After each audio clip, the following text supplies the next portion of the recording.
வணக்கம் பக்தர்களே, நான் அம்மா பேசுகிறேன். கடந்த 2 வாரங்களாக ஒரு சில காரணங்களால் அபிஷேக வீடியோ போட முடியவில்லை, மன்னிக்கவும்.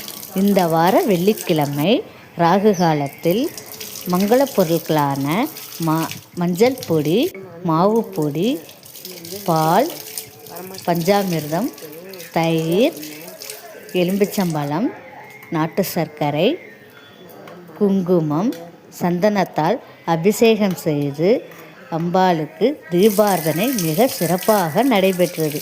இப்பூஜையை கண்டுகளித்து அம்பாளின் அருளை பெற வேண்டுகிறோம். இப்பூஜையில் கலந்து கொள்ள விருப்பமுள்ளவர்கள் ஸ்ரீ நவசக்தி ஆலயத்திற்கு வரவும். இங்கனம் சித்தர் சீமான் சுவாமிகள். ஓம் சக்தி பராசக்தி, ஓம் சக்தி பராசக்தி. அபிஷேகம் முடிந்து அம்பாளுக்கு அலங்காரமும் செய்யப்பட்டது.